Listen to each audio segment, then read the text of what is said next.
मात्र 12 साल पहले रजिस्टर्ड हुई एक कंपनी आज कर रही है 173 करोड़ रुपए की सेल और 21 करोड़ रुपए का प्रॉफिट। और ये पूरे साल का नहीं है, ये सिर्फ 9 महीने का है। और यही नहीं, ये बीएसई में लिस्टेड और है और 2000 करोड़ का मार्केट वैल्यूएशन है। और ये कहानी किसी अंबानी, अडानी, टाटा ग्रुप की नहीं है और ना ही किसी ऐसा स्टार्टअप की जिसने कहीं से फंडिंग लेके इतना टर्नओवर कर लिया। ये कहानी है दो देसी बंदों की जिन्होंने कॉर्पोरेट फील्ड में घुस के अपने देसी स्टाइल से अपनी एक अलग पहचान बनाई। ये आईआईटी से नहीं है, ये आईआईएम से भी नहीं है और ना ही इन्होंने 1 रुपए की किसी से फंडिंग ली है। बस इन्होंने एक छोटे से बेसिक से आइडिया क्या ब्रिलियंट एग्जीक्यूशन किया है और जबरदस्त मेहनत की है और रिजल्ट आपके सामने। आइडिया बड़ा सिंपल है, बेसिक वनीला आइडिया है साहब। एक ऑफिस रेंट पे लेना है, उसको फर्निश करना है, फिर पर सीट के हिसाब से बड़े कॉर्पोरेट हो चाहे छोटा स्टार्टअप हो चाहे एसएमई है उसको दे देना है बस। तो राहुल जी इसमें खास बात क्या है? इसमें खास बात यह है कि 2014 तक ये 300 सीट पे काम कर रहे थे और आज 2024 की स्टार्टिंग में ये 30,000 सीट पे काम कर रहे हैं, यानी 10 साल में 100 गुना की ग्रोथ। और जिस इंडस्ट्री में बड़े बड़े दिग्गज, बड़े बड़े स्टार्टअप जो करोड़ों की फंडिंग लेके बैठे हैं वो प्रॉफिट नहीं कमा पा रहे, इन्होंने प्रॉफिट कमा के दिखाया। तो कौन है ये कंपनी, कब स्टार्ट हुई, कैसे स्टार्ट हुई, कैसे बाकी कंपटीशन से लड़के आगे निकल गई, ऐसा क्या जादू कर दिया कि 100 गुना ग्रोथ हो गई और ये प्रॉफिटेबल कैसे है। और मैं आपको बताऊंगा 6 ऐसी स्ट्रेटजी जिसकी मदद से इन्होंने 10 साल में 100 गुना की ग्रोथ की। और 6 में से 3 स्ट्रेटजी अगर आपने काम में ले ली ना तो भैया आपका बिजनेस नेक्स्ट लेवल होने में टाइम ही नहीं लगेगा। जब भी टाटा, अंबानी, अडानी पे केस स्टडी आती है सब लोग ध्यान से सुनते हैं, तो लोग ज्यादातर वीडियो इन्हीं बड़े ग्रुप्स के बनाते हैं, लेकिन छोटे बिजनेसमैन की, छोटे व्यापारी की, देसी बंदों की कहानी कौन सुनाएगा। तो भैया आप सब लोगों के सपोर्ट से इस चैनल ने हिम्मत की है कि बड़े बड़े ग्रुप की केस स्टडी तो करेंगे, छोटे छोटे देसी बंदों को भी प्रमोट करेंगे। तो भैया और किसी वीडियो को प्यार दो ना दो, इस वीडियो को भरपूर प्यार देना ताकि छोटे व्यापारियों को इंस्पिरेशन मिले और हमको भी कॉन्फिडेंस मिले कि भैया छोटे बंदों की, देसी बंदों की कहानी भी जनता सुनना चाहती है। तो भैया आप लोगों के भरोसे ये इनिशिएटिव ले लूं क्या? मुझे कमेंट बॉक्स में बता दो कि हाँ भाई साहब देसी बंदों की स्टोरी चाहिए और 1-2 नाम भी सजेस्ट करो कि इन पे बनाओ, इन पे बनाओ। या फिर आप कहते हो कि नहीं सर देसी बंदों की नहीं चाहिए, हमें तो बड़े बड़े ब्रांड की कहानी सुनाओ, तो वो सुनाएंगे। आपके सपोर्ट से फैसला होगा। तो भैया कमेंट बॉक्स में बता देना और चैनल को सब्सक्राइब कर लेना ताकि स्टोरी आपसे छूटे नहीं। तो जनता जनार्दन की जय बोलते हैं और करते हैं वीडियो की शुरुआत।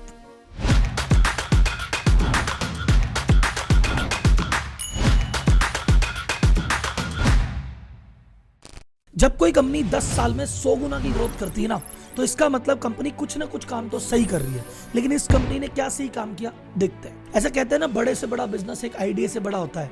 झूठ कहते हैं, बड़े से बड़ा बिजनेस आइडिया के एग्जीक्यूशन से बड़ा होता है। और बिजनेस वो सफल होता है जो किसी प्रॉब्लम को सॉल्व करे या नीड को पूरा करे। इस कंपनी के को फाउंडर है उमेश सहाय जी। इन्होंने 2005-06 में एक सॉफ्टवेयर बनाया, सॉफ्टवेयर प्रोडक्ट का काम चालू किया। अब उस समय 2005-06 की बात करें तो ये सॉफ्टवेयर एज अ सर्विस वाले जो चीज थी इतनी ज्यादा पॉपुलर नहीं थी, लोग बाग ज्यादा समझते नहीं थे, ना सॉफ्टवेयर ज्यादा काम में लेते थे। इन्होंने वक्त के पहले का काम चालू कर दिया साहब। तो बहुत ज्यादा सेल, बहुत ज्यादा ग्रोथ इनको दिखी नहीं, लेकिन हाँ पूरा बाजार घूम के समझ लिया कि बाजार में चल क्या रहा। फिर 2008 का क्राइसिस आया, उसके बाद से हालत और खराब हुई। 2010 में उन्होंने ये बिजनेस अपना एक बड़ी कंपनी को बेच दिया जो कि इंटरनेशनल बिजनेस में इनके प्रोडक्ट को बेचने लग गए। बोले इंडिया के लिए अभी तो प्रोडक्ट है नहीं। इस दौरान एज ए एंटरप्रेन्योर जब ये बाजार में घूमे तो इनको पता पड़ा कि भैया ये जो सॉफ्टवेयर इंडस्ट्री है ना इसमें सबसे बड़ी कॉस्ट 2 ही है, एक तो जगह है और एक एम्प्लॉय है। तो एम्प्लॉय का तो जो काम है वो तो कंपनी जाने, अपन जगह की एक बहुत बड़ी प्रॉब्लम को सॉल्व कर सकते हैं। और आप भी इमेजिन करके देखिए, चाहे छोटा स्टार्टअप हो चाहे बड़ा कॉर्पोरेट, अगर बिजनेस की शुरुआत करने की सोचता है, उसको एक्सपेंड करने की सोचता है, उसको चाहिए एम्प्लॉय को बैठाने के लिए जगह। और उसकी प्रोसेस है बड़ी भारी। पहले भाई साहब पूरे शहर में घूम घूम के अच्छी जगह ढूंढो, जगह पसंद आ गई तो प्रॉपर्टी वाले से बार बार नेगोशिएट करो, फिर उसका पोजेशन लो, कागजी कार्रवाई करो, लीगल फॉर्मेलिटी करो, उसके बाद भाई साहब उसके इंटीरियर पे काम करो, सफाई हो रही है, पेंट हो रहा है, फर्नीचर लग रहा है, एसी, टेबल, पंखे, दुनिया भर की चीजें। और फिर बनने के बाद उसकी मेंटेनेंस, सिक्योरिटी, ये सारी चीजें देखो। अब भैया बिजनेसमैन अपने काम धंधे पे ध्यान दे, बिजनेस पे ध्यान दे, कस्टमर पे ध्यान दे, एम्प्लॉय पे ध्यान दे, या इन चीजों में लगा रहे। उसके अलावा इन चीजों में उसका एक्सपर्टाइज थोड़ी है। 10 चीजों के लिए 10 जगह जाना पड़ेगा, 10 लोगों से मिलना पड़ेगा। आदमी का हेडेक हो जाता है कि यार ये क्या काम कर लिया मैंने, अच्छा ये है भी जरूरी, तो क्या किया जाए। बस इसी पेन को समझा और इसी नीड को पूरा करने के लिए उमेश सहाय जी ने अपने को फाउंडर अभिषेक जी के साथ मिलके 2012 में पुणे में कंपनी की शुरुआत की, EFC limited entrepreneur facilitation centre. Business model क्या था? एकदम सिंपल।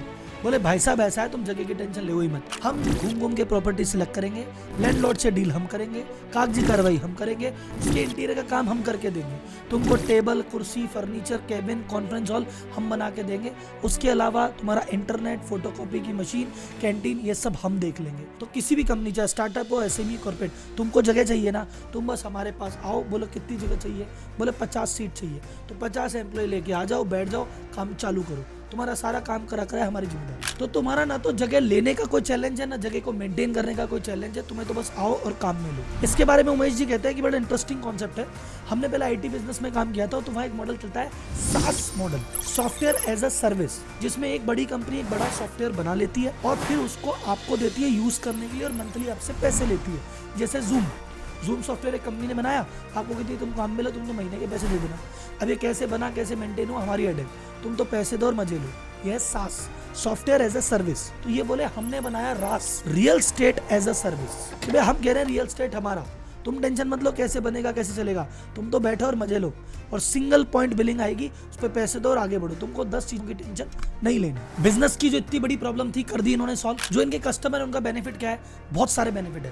पहला बेनिफिट, इनको ऑफिस ढूंढने की, बनाने की जरूरत ही नहीं। सेकंड, ऑफिस को मेंटेन करने की जरूरत नहीं। तीसरा फायदा, असेट लाइट मॉडल। कंपनी जब यहाँ पे आई तो कंपनी ने अपनी जेब से कुछ नहीं लगाया, ना एसी लगाया, ना टेबल लगाई, ना फर्नीचर का पैसा लगाया। खाली जब खाली करके जाएगी तो उसको किसी चीज की टेंशन ही नहीं है। अगर वो खुद बनाती तो ये सारे पैसे जेब से लगाने पड़ते, और जब खाली करती ना, इनकी वैल्यू कुछ नहीं होती। चौथा फायदा है कि बाकी जो बड़े प्लेयर इस काम को कर रहे हैं उसकी तुलना में ईएफसी सबसे सस्ती है, और इन सभी चीजों के अलग अलग बिल नहीं आते कि बिजली का बिल अलग आ रहा है, पानी का बिल अलग आ रहा है, मेंटेनेंस अलग आ रही है, सिक्योरिटी, सबका कॉमन बिल आता है। इतनी सीट है इनटू ये रेट, बिल दो, आगे बढ़ो। बार बार आदमी से नेगोशिएट नहीं करना, बार बार बात नहीं करनी। तो भाई साहब बिजनेस के हो गए मजे ही मजे। इनके दो कोर मॉडल है। पहला, को वर्किंग स्पेस, जिसमें इन्होंने अपने हिसाब से बिल्डिंग ली, उस बिल्डिंग को फर्निश किया, पूरा रेडी किया, उसमें भाई साहब 200-300 सीट है। अब इसमें जिसको जितनी सीट लेनी है अपने हिसाब से ले लीजिए, रेट फिक्स करो और ले लो साहब। तो मान लो कोई एक बंदे ने कहा 5 सीट दे दो 6 महीने के लिए, बोले डन। किसी ने कहा साहब 50 सीट दे दो 2 साल के लिए, बोले आपको भी डन। तो जिसको जैसी सीट चाहिए वो सीट लेता है, और एक ही फैसिलिटी में कई कंपनियां बैठ के एक साथ काम कर लेती है। दूसरा मॉडल है मैनेज्ड ऑफिस मॉडल, जहां पे एक बड़ी कंपनी कहती है कि भैया हमको 500 सीट की आवश्यकता है। बजट के हिसाब से, इनके हिसाब से जगह ढूंढते हैं, इनके हिसाब से उसको फर्निश करते हैं, जो फैसिलिटी मांगते हैं वो फैसिलिटी बना के देते हैं, और वो 500 जनों का ऑफिस ऑपरेट करते हैं, मेंटेन करके देते हैं, और एक ही कंपनी से बिलिंग करते हैं। ये दूसरा मॉडल है। तो ऐसा मॉडल करते करते दोनों मॉडल में मिला के आज की रेट में टोटल 30,000 से ज्यादा सीट इनकी रेंट पे चल रही है। मंथली रेंट 18 करोड़ के आसपास आ रहा है। स्क्वायर फीट में बात करें तो 1.25 मिलियन, यानी 12,50,000 स्क्वायर फुट ये मैनेज कर रहे हैं इस समय। ये 6 स्टेट के 7 शहरों में है। ये मुंबई में है, ये पूना में है, ये नोएडा में है, अहमदाबाद में है, कलकत्ता में है, चेन्नई में है, हैदराबाद में है, और इस समय 500 से ज्यादा क्लाइंट के साथ ये काम कर रहे हैं। इनका टर्नओवर जो कि 2019 में 12-13 करोड़ के आसपास था, आज इनका टोटल टर्नओवर सिर्फ 9 महीने का, इस फाइनेंशियल ईयर का 173 करोड़ हो चुका है। अब इन्होंने इतने कम समय में इतनी बड़ी चीज कैसे की, इतनी सफलता कैसे पाई, ये बताऊंगा अगले 6 पॉइंट। और अगर आप सीख गए तो देखो आपके प्रॉफिट को कैसे पर लगते हैं। पहली रीजन, इन हाउस टीम। इन्होंने कहा यार हमारे पास रेगुलर काम रहता है, आज इस साइट को डेवलप करके दिया, कल उस साइट को डेवलप करके दिया। अब हमको हर साइट को डेवलप करने में दुनिया भर के वेंडर लगाने पड़ते हैं। आर्किटेक्ट को बुलाओ, भाई साहब वो फर्नीचर वाला आएगा, दुनिया भर के काम। इन्होंने कहा एक काम करो, अपने तो इन हाउस ही हायर करो, आर्किटेक्ट भी खुद ही रख लेते हैं, इंजीनियर भी खुद ही रख लेते हैं, सारा काम खुद ही करेंगे, किसी वेंडर के पास जाने के झंझट ही नहीं। अच्छा, ऑफिस के लिए जो चीजें लगती है कि अच्छा यार एसी लेना होता है, एसी की एक बड़ी कंपनी से टाइप कर लिया फ्री, लाइटिंग लेनी है, लाइटिंग की बड़ी कंपनी से टाइप कर लिया फ्री। तो जो ऑफिस इक्विपमेंट लगने वाले हैं, जो चीजें बना नहीं सकते, वो बड़ी बड़ी कंपनियों से टाइप हो गया, बल्क में लेंगे, सस्ती रेट पे मिल जाएगा। प्लस जो बनाने करने की सर्विसेज है वो खुद काम में ले लेंगे। तो इनके पास इस समय 600 से ज्यादा इन हाउस और आउट हाउस एम्प्लॉय की पूरी टीम है। इन हाउस टीम का फायदा क्या होता है, इससे प्रॉफिट कैसे बढ़ता है, बात को समझो ना साहब। सपोज मैं कह रहा हूँ कि यार ये जो ऑफिस है मैंने ले लिया, 1 लाख स्क्वायर फुट ऑफिस ले लिया। अब मैं इंटीरियर डिजाइनर को कह रहा हूँ कि भैया इसको बना के पूरा मुझे फर्निश करके दे। वो अगला बंदा कह रहा है 4 करोड़ रुपए लगेंगे, कर देते हैं। अब 4 करोड़ रुपए जो ले रहा है उसमें उसके ईमानदारी के 50-60 लाख रुपए तो कमाई है ना यार, तभी तो काम कर रहा है, बिना ऐसे कौन काम करेगा। तो अगर ये 4 करोड़ का काम अगर हम खुद ही करने लग जाए तो ये 50-60 लाख हमारे बच जाए ना यार। तो खुद काम करने से एक तो कॉस्टिंग बचती है, दूसरा क्वालिटी मेंटेन रहती है, तीसरा, अपना पूरा कंट्रोल रहता है। बाहर वाला आदमी कहता है आज छुट्टी पे है, आज बीमार है, 2 महीने में करेंगे, 3 महीने में करेंगे। यार अपना प्रोजेक्ट है, जितनी जल्दी बना के दोगे उतनी जल्दी रोटेशन घूमेगा। तो खुद की टीम में टारगेट दिया 20 दिन में बनाओ, तो 20 दिन में बना देंगे भाई। और इसमें एक और इंटरेस्टिंग चीज और लगी, जब इन्होंने पूरी इन हाउस टीम डेवलप कर ली, स्टाफ रख लिया, टीम रख ली, तो कहा भाई अपने जो प्रोजेक्ट है वो तो बना ही रहे हैं। कोई दूसरे प्रोजेक्ट के लिए कभी कहता है कि सर हमारा भी डिजाइन कर दोगे, कर देंगे, टीम तो बैठी है, क्या दिक्कत है। और जब कमर्शियल कर रहे हैं तो इन्होंने एक डिवीजन और खोल दिया, रेजिडेंशियल भी कर देंगे, कोई दिक्कत नहीं है। तो आपको घर कराना हो तो हम कर देंगे, ऑफिस कराना हो तो कर देंगे, और जब कोई बाहर का काम नहीं है हमारे पास, तो हमारा काम है ही 24 घंटे। तो इन्होंने जो फॉरवर्ड इंटीग्रेशन किया, ये इनकी कॉस्ट भी कम कर गया साथ में, प्लस इनको एक नया रेवेन्यू मॉडल और दे गया। सेकंड जो उनका फॉर्मूला था, सेम चीज है, पर ये फॉरवर्ड इंटीग्रेशन था, वो उन्होंने बैकवर्ड इंटीग्रेशन दिया। बैकवर्ड मतलब इनको सबसे ज्यादा क्या चीज काम में लगती थी, बोले फर्नीचर। बोले फर्नीचर में मोटा खर्चा लगता है, खुद की फर्नीचर मैन्युफैक्चरिंग का प्लान डाल दिया कि फर्नीचर भी हम ही बना लेंगे भाई साहब। और जब फर्नीचर खुद बना लिया तो वही सारे बेनिफिट। फर्नीचर में अगला बंदा तुम्हें 1 करोड़ का फर्नीचर देता है, उसमें उसका भी तो 15-20 लाख मार्जिन होता है, वो खुद नहीं कमा लिया। दूसरी बात, फास्ट काम होगा। तीसरा, क्वालिटी मेंटेन रहेगी। चौथा, जब फैक्ट्री बनी गई है जनाब तो बाकी के लिए भी बना देंगे। तो वो जो फैक्ट्री है उससे ये B2B में बाकी कस्टमर के लिए व्हाइट लेबलिंग भी कर लेते हैं, और अभी B2C में लग्जरी फर्नीचर की रेंज और लेके आ रहे हैं। तो कुल मिला के खुद की कॉस्ट कम कर ली, डिपेंडेंसी कम कर ली, क्वालिटी बढ़ा ली, प्लस अलग से एक रेवेन्यू मॉडल और जनरेट कर लिया। तीसरी इनकी स्ट्रेटजी जिससे बाजार में तुरंत सफलता मिली, वो है अफोर्डेबल रेट। बाकी जहां पे एक आदमी कह रहा है कि भैया इस एरिया में इस जगह पे ये फैसिलिटी तो 10,000 रुपए पर सीट में मिलेगी, ये कहते हैं भैया 10,000 में दुनिया देती है, हम तो 7,000 में दे देंगे। बोले सर जी ये सस्ता कैसे दे देते हैं? अरे इनके बन भी तो सस्ता रहा है भाई साहब। बाकी जो लोग 10,000 सीट में दे रहे हैं वो क्या कर रहे हैं, एकदम महंगी पॉश लोकेशन पे जगह लेंगे, फिर बाहर का इंटीरियर लाएंगे, बाहर का फर्नीचर लाएंगे, और उसके चक्कर में उनकी कॉस्टिंग भाई साहब बढ़ जाएगी। अब इनकी फर्नीचर की कॉस्ट लग रही है कम। अब बाकी दूसरी कंपनियां क्या कर रही है, जगह ले रही है, उनका खर्चा तो लगता ही है, वो तो इनका भी लग रहा है, लेकिन वो फर्नीचर लाएगी उसमें एक्स्ट्रा पैसे देते हैं, वो अपना इंटीरियर डिजाइनर का काम करते हैं उसमें एक्स्ट्रा पैसे देते हैं, प्लस उनके पास ले दे के एक ही जरिया है पैसा कमाने का, तो जो मार्जिन निकालेंगे वो इसी से तो निकालेंगे। पर ये कहते हैं हमने तो भाई साथ में 2 काम और डाल रखे हैं, थोड़ा पैसा हम फर्नीचर में कमा लेते हैं, थोड़ा इंटीरियर में कमा लेते हैं, कॉस्टिंग हमारी सस्ती है, तो बाकी लोगों की तुलना में सस्ती रेट पे और दे देते हैं। और इंडिया में भाई साहब अच्छी फैसिलिटी कम रेट पे दो, तुरंत ऑक्यूपेंसी आती है। यहाँ पे तो इतनी अच्छी नॉलेज एकदम फ्री में दे रहा हूँ। तो भैया आपने सब्सक्राइबर बटन अभी तक नहीं दबाया क्या? अभी हमारे एडिटर साहब मुझे बता रहे हैं कि राहुल जी 28% लोगों ने सब्सक्राइब किया है, 72% लोग सुन तो रहे हैं, सब्सक्राइब का बटन नहीं दबा रहे। सर क्या जा रहा है आपका कुछ जाएगा नहीं, पर आपके भाई को बहुत कुछ मिल जाएगा। तो 1 सेकंड का पॉज लेके वीडियो पे प्लीज इसको क्लिक कर दो, सब्सक्राइब दबा दो, और मुझे कमेंट बॉक्स में बता देना कि राहुल भाई सब्सक्राइब कर दिया है। चौथा पॉइंट है इंक्लूसिव ऑडियंस। इनकी कोई बैरियर नहीं है कि भैया सिर्फ बड़े कॉर्पोरेट को देंगे, 100 सीट से नीचे वाले मत आना। ये कह रहे हैं भैया 1000 सीट वाले हो बताओ हम दे देंगे, 100 सीट है कर देंगे, 10 सीट है व्यवस्था हो जाएगी। तो ये स्टार्टअप को भी कवर करते हैं, बड़े कॉर्पोरेट को भी कवर करते हैं, और साथ में छोटे छोटे SME को भी कवर करते हैं। तो इनकी ऑडियंस सब तरह की है, तो इनका जो माल है फटाफट बिक जाता है।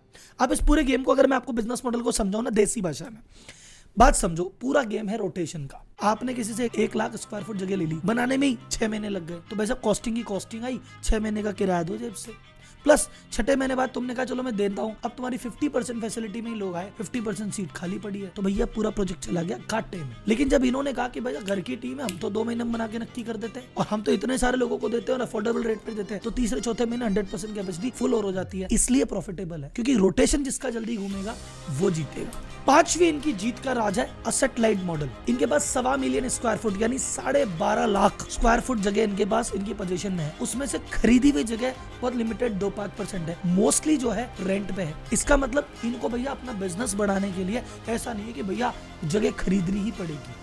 इन्होंने जितनी 95% चीजें रेंट पे ली हुई है, तो टेंशन नहीं है। आज ली, कुछ समय बाद अगर मान लो कोई फैसिलिटी पे पता चल रहा है कि क्लाइंट कम है, क्लाइंट छूट गया, तो उसको छोड़ के आप आराम से फ्री हो सकते हो। ऐसा नहीं भी असेट गले में फंस गई। इन्होंने एक जगह रेंट पे ली, उसका 10 लाख रुपए महीने का किराया पे इन्होंने लिया, उसको फर्निश करने में इनका 2 से 2.5 करोड़ रुपए का लगभग खर्चा आ जाता है। लेकिन जब फर्निश करने के बाद इस पूरी चीज को रेंट पे दिया जाता है, तो 30 लाख रुपए का किराया आराम से आ जाता है। अब 30 लाख का जो किराया आया, उसमें से 10 लाख लैंडलॉर्ड को देना है, वो चुक गया, और जो 20 लाख ऊपर का आया, उससे अगले 12 से 15 महीने में जो इन्वेस्टमेंट लगा है पूरा फ्री। अब जब जब प्रॉपर्टी चलेगी आगे वो 20 लाख का प्रॉफिट जनरेट होता रहेगा। Sixth and most important thing, business कब आता है? जब आपके पास कस्टमर लंबे समय तक टिकते हैं और नए नए कस्टमर आते रहते हैं। इनके जितनी भी स्पेस रेंट पे दी हुई है 70% जो जगह है वो एंटरप्राइज या मैनेज्ड ऑफिस है। इनके पास कुछ परमानेंट लॉयल क्लाइंट है जिनसे लंबे लंबे एग्रीमेंट साइन हुए हुए हैं। यानी मान लो किसी बड़े ग्रुप से 2000 सीट का एग्रीमेंट साइन है और अगले 5 साल तक वहां से किराया ना तय है, तो फ्री तो ये 1.5 महीने में हो जाते हैं, तो 3.5 साल का सीधा सीधा प्रॉफिट। अब एक कंपनी है जिसने 2000 सीट ले रखी है 5 साल तक, तो वो सेटल्ड ही है ना भाई साहब। छठे साल वो जाएगा कहाँ? वो अगले 5 साल के लिए फिर रिन्यू करने वाला है और हमारा प्रॉफिट तो निकल गया था 1.5 में, तो अगले 5 साल तो सूखा मुनाफा आने वाला है। प्लस एक और कारण हो सकता है कि वो कंपनी जगह छोड़ के जाए कि ये तो 300 सीट थी भैया, कम पड़ रही है, अब हमें 800 सीट का चाहिए, कम पड़ रही है तो भैया आओ ना, अगला भी तो हमसे ही लोगे। तो इनके जो क्लाइंट है पुराने टिके रहते हैं और वो आपस में रेफरल देके या एक्सपेंशन करके उनको आगे से आगे धंधा देते रहते हैं। अच्छा, इनके मेजोरिटी क्लाइंट कौन से हैं? बीएफएस इंडस्ट्री, यानी बैंकिंग से, फाइनेंस से, इंश्योरेंस से, स्टार्टअप से, और ये सारा एरिया वो है जो कि भैया इंडिया अगर 5 ट्रिलियन की इकोनॉमी बनेगा तो ये सारी इंडस्ट्री बूम ही करेगी। तो आगे जाके मतलब बंद होने वाली कंपनियां 2 होगी, खुलने वाली 20 होगी। इसीलिए बहुत ज्यादा मार्केटिंग का इनका खर्चा नहीं है, क्योंकि इन्होंने एक तो एग्जिस्टिंग क्लाइंट को ही आगे का बिजनेस हो जाता है। प्लस जितने भी रियल एस्टेट एजेंट है इनसे इनका टाइप रहता है कि कोई भी कंपनी आकर अगर इनसे चीज मांगती है कि भैया हमें जगह चाहिए, तो एजेंट बोलता है देखो जगह तो मैं दे दूंगा लेकिन बनी बनाई फर्निश चाहिए, तो इनसे बात कर लो। तो बहुत सारी लीड और जनरेट होती है। ये कहानी थी EFC लिमिटेड की, जो हमको एक चीज सिखाती है भाई साहब कि बाजार में पैसा कमाने के लिए कोई बहुत भयंकर आइडिया या यूनिक डिफरेंट आइडिया की जरूरत नहीं है। कभी कभी बेसिक से आइडिया को यूनिक तरीके से या ब्रिलियंटली एग्जीक्यूट करके भी आप पैसा कमा सकते हो। ये पूरी केस स्टडी देख के आपको बहुत सारे बिजनेस आइडियाज तो मिले होंगे, पर अगर आप गौर से देखेंगे कोर में ये बेसिक कॉमन सेंस है कि भैया जहाँ पे अपनी कॉस्टिंग लग रही है किसी से, अगर हम खुद की एक्सपर्टीज डेवलप कर लेंगे तो 2 पैसे बच जाएंगे। और business is a game of rotation, तो जितनी जल्दी माल अपन काम में लगा लेंगे और जितनी ज्यादा लोगों के साथ कर लेंगे उतना जल्दी हमारा काम हो जाएगा। इस केस स्टडी से आपके कुछ भ्रम और दूर होंगे कि सर ये बड़ा बिजनेस करने के लिए IIT वाला होना जरूरी है, IIM होना जरूरी है, फंडिंग होना जरूरी है। भाई साहब किसी चीज की जरूरत नहीं है, जरूरत है मेहनत की, प्रॉब्लम को समझने की और रिलेंटलेस एग्जीक्यूशन की। इसके अलावा कोई ऐसी कंपनी है जो आप कहते हैं कि जिसकी कहानी बाजार में आनी चाहिए, आपकी नजर में है, तो मुझसे प्लीज संपर्क कीजिए, कमेंट बॉक्स में बताइए, अपन उसकी कहानी आपके पास लेके आएंगे। अगली वीडियो, अगली केस स्टडी, अगली नॉलेज के साथ फिर मिलते हैं अगले हफ्ते। तब तक के लिए धन्यवाद। जय हिंद।